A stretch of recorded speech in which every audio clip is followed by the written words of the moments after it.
এহরামের 2 পিস কাপড় আপনারা তো কিনেছেন। আচ্ছা, একটু আপনাদেরকে জানাই রাখি, এহরামের নতুন কাপড়গুলো আপনারা ধুয়ে নেবেন। এটা মাসালার জন্য নয়, এটা আপনাদের ব্যবহারের জন্য। সেই কাপড়গুলো আমরা ধরে নেব পাক পবিত্র। তারপরে ধোয়ার জন্য বলছি, কাপড়ের মধ্যে যে মাঠ থাকে, সেই মাঠটা যদি থেকে যায়, আপনি গায়ে দিলেও আপনার গায়ের থেকে উপরের অংশটা এহরামের বারবার গায়ের থেকে পড়ে যাবে।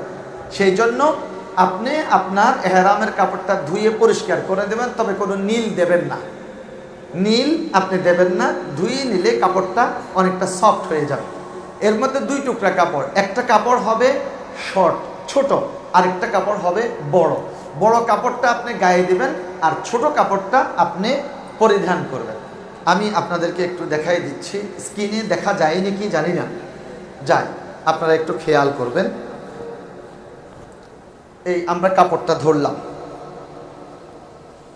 ধরে কাপড়ের 2টা মাথা আমরা আমাদের ডান হাতে নিয়ে যাব। এরপরে বাম হাতটা এখান দিয়ে চাপ দিয়ে ধরবেন, ধরে এইভাবে নিয়ে আসবেন। এরপরে এইভাবে ধরলেন, আবার কুচি করলেন, ব্যাস এইভাবে। এরপর আপনি এটাকে মোড়াইয়ে নেবেন। ওইটার ভিতরে কোমরের বেল্টটা আছে, মোড়াইয়ে নেবেন। আচ্ছা, সাথে সাথে আরবিতে এটাকে সুয়ালে মুকাদ্দার বলে। বক্তা নিজে প্রশ্ন করে প্রশ্নের জবাব দেয়া। আচ্ছা হুজুর, আমরা তো জেনেছি সেলাই করা কোনো কিছু হজের এহরাম অবস্থায় পরা যাবে না। এখন আমরা যে বেল্টগুলো দিচ্ছি, বেল্টের মধ্যে তো সেলাই আছে। এখন বেল্ট কি সেলাই করা বেল্ট ব্যবহার করা যাবে? আচ্ছা, আপনাদের কি মনে হয় যাবে? যাবে। আচ্ছা, বেল্ট এটা আমাদের এহরামের কাপড়টাকে আটকায় রাখার জন্য, ধরে রাখার জন্যই মূলত এই বেল্টটা ব্যবহার করা হয়। এটা আটকানোর জন্য, কিন্তু বেল্ট এটা আমাদের পরিধেয় বস্ত্র নয়। আমরা যে জুতা ব্যবহার করছি, 2 বেল্টের, অনেক জুতা আছে চামড়ার, 2 বেল্টের, এটার মধ্যে সেলাই থাকে।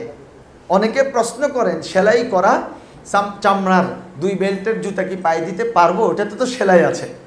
আচ্ছা, জুতা এটা কি পরিধেয় বস্ত্র? না, এটা জুতা। জুতা আপনি যে কাঁধে, পিঠে, বুকে ব্যাগ ব্যবহার করবেন, ব্যাগের মধ্যে সেলাই আছে, ওইটা পরিধেয় বস্ত্র নয়, ওইটা হচ্ছে ব্যাগ। তাহলে আমি এই প্রশ্নগুলো আপনাদের থেকে আসার সম্ভাবনা আছে বিধায় বলে দিচ্ছি। তাহলে সেলাই করা কবরের বেল্ট ব্যবহার করা যাবে কি যাবে না? যাবে। সেলাই করা স্যান্ডেল কি ব্যবহার করা যাবে কি যাবে না? যাবে। সেলাই করা ব্যাগ ব্যবহার করা যাবে কি যাবে না? যাবে। আপনারা মুফতি হয়ে গেলেন, মাশাআল্লাহ। এরপর আসেন, আমরা এই চাদরটা আমরা গায়ের মধ্যে দেব। আমরা বাংলাদেশ থেকে যখন যাব, তখন আমরা চাদর, শীতকালে চাদর যেভাবে গায়ে দেই, আমরা ঠিক সেইভাবে বাম সাইডটা নিচে, ডান সাইডটা উপরে, আমরা এইভাবে চাদর গায়ে দিলাম। এই দেখেন এহরাম বাঁধা হয়ে গেল।